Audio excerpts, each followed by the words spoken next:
Willie D Live. What's up, family? The defense in the Carmelo Anthony murder trial rested its case on yesterday. Today, they began closing arguments. As arguments take place all around this country, and based on what your ethnicity is, I can probably tell you whose side you're on. If you're on the black side, you're probably rooting for Karmelo Anthony. If you're on the white side, you're rooting for Austin Metcalf, who was murdered by Carmelo.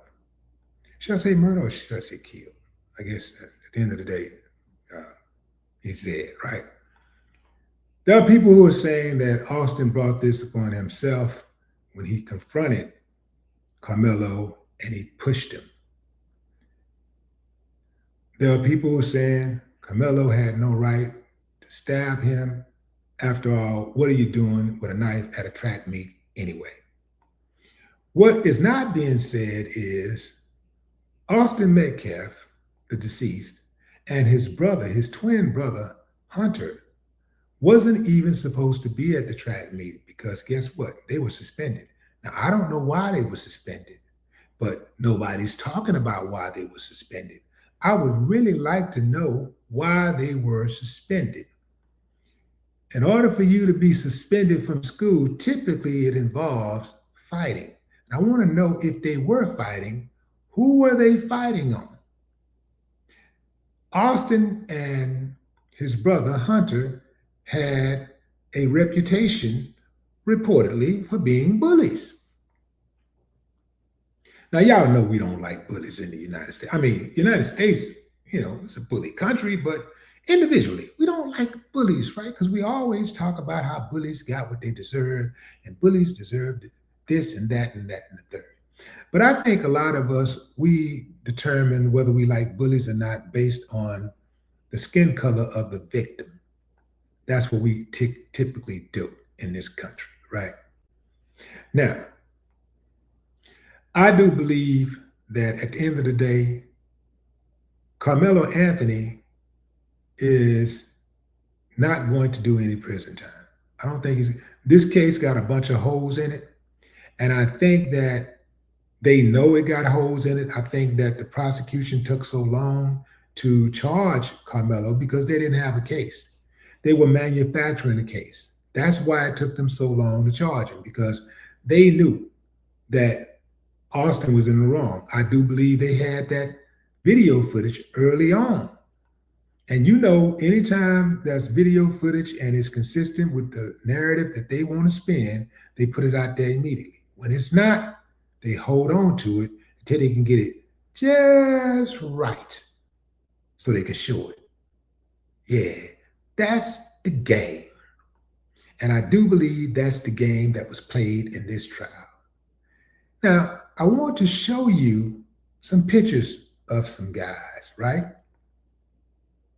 These guys have something in common, right? All of these guys are involved in the Carmelo Anthony trial, right? Well, let's start off with Jeff Metcalf. He's the father of Austin. This guy here is Greg Willis. He is the DA. And this lazy guy, just kicking back, with the dog. That's the judge in the trial, John Roach. Now, why is it important for me to show all of these guys? What do you think these guys have in common besides that they're all white males and they're involved in this case? They're friends. These guys reportedly are friends.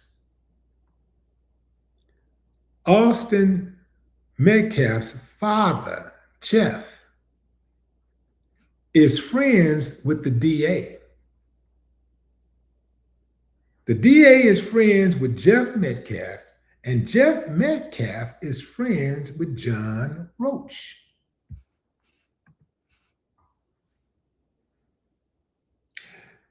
There's an old commercial out there that says, friends don't let friends drive drunk. I got an updated version of that commercial. Friends don't let friends not get their way in court.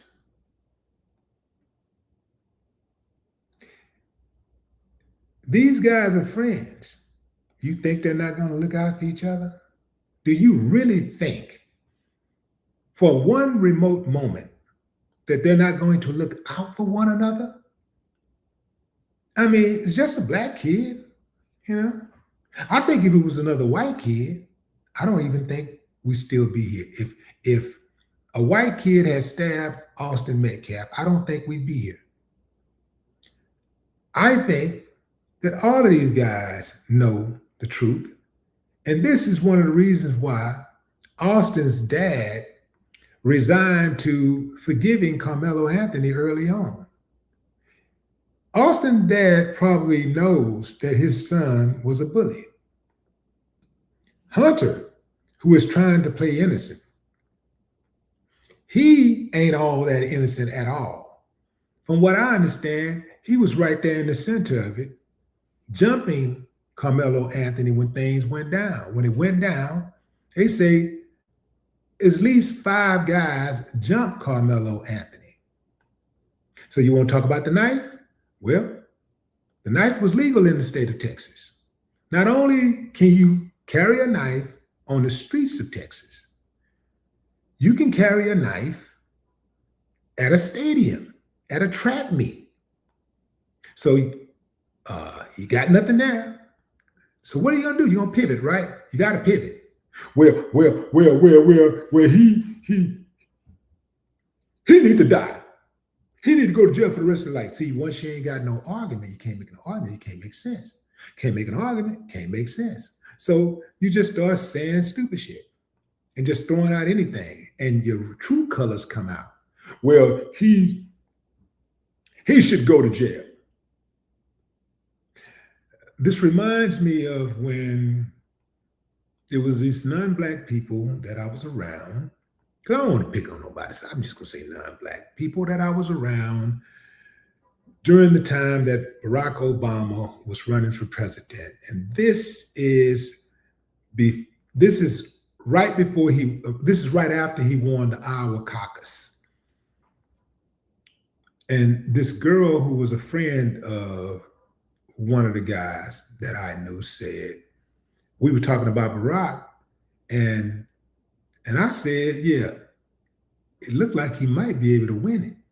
And she said, yeah, that's if he don't get killed. And I said, why would you say that? And I said, why are you saying it like that, you know? She said it like she was disgusted with him and she hoped that he get killed. You know, some people were worried about him getting killed because he's a black guy and he could run, and we know that America is full of racist, uncivilized mutts, you know? And so we were concerned for that reason, but it was more like, yeah, man, if you don't get killed, like, if you don't get killed, it's a whole lot different than, yeah, if he don't get killed, yeah, don't kill him. You know, that was the energy she had. And I realized at that moment that she was a racist. I realized. See, you let them talk long enough, they'll tell on themselves. I realized at that moment, because she had no reason to hate Barack Obama. She didn't even really know him. Nobody, hell, I didn't even know him. And he was a senator. I didn't know him. I didn't know anything about Barack Obama till they put him out there in the front and he became the front runner.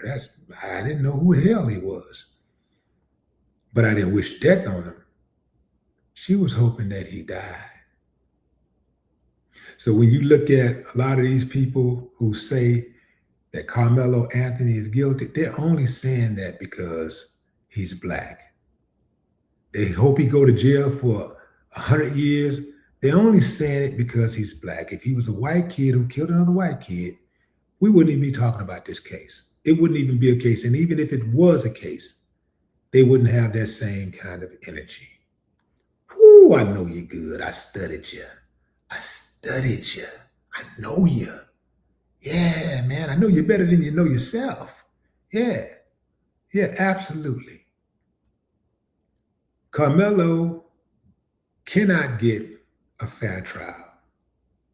If this is true, that these guys really are friends, which there's a good chance that they are. They're from a small town, Frisco. Frisco. They're from Frisco, Texas. Small town. Everybody know everybody. And this is one of these towns, like I say, it's easier when you live in these type of towns, these small towns, it's easier for authority. It's easy for officials, public officials, to get away with crime because everybody know everybody and there's little oversight. Oftentimes, people who have important positions have more than one important position. For example, in some of these towns, you'll have the sheriff who is also the school superintendent. Yeah, it seemed like something that shouldn't even be possible, right? But they have done that. You know, when you write the laws, shit, you can pretty much do whatever you want to do. If you write the laws and you got other people bending the laws and shaping it and rewriting and doing whatever they want, that's how they get away with so much. So then you have the sheriff whose cousin is the judge. His niece is a DA. His wife works in the permits department. So corruption runs rampant. And because they're in all of these positions of power, if you are Black and you got to face these type of guys, if they do something to you, there is a high probability that you will not receive justice. That's why I'm not living in no little small town unless I own it. I gotta own it. It's gotta be one of them Dave Chappelle situations where I own a damn near the whole town. I'm gonna make sure I got some juice. I got some real power because if you don't, man, these people can bury you. These people can commit crimes against you and your family and terrorize you. You will have no recourse. Yeah. You know how hard it is to go outside of your county and try to get somebody on a federal level to help you, to get any of these Congress members. I mean, every day, all day, they got people coming at them that need help, facing injustice. That is extremely difficult to get them to help you. Most people just lay down and take it. Speaking of taking, they take people's land all the time. They steal your land. Sometimes they steal your house. So if you're gonna live out there, you got to be about it. If you got to be a real stepper. You got to be a stepper. And even if you're a stepper, you got to be careful. It's my time, fam. I appreciate y'all. No more talk.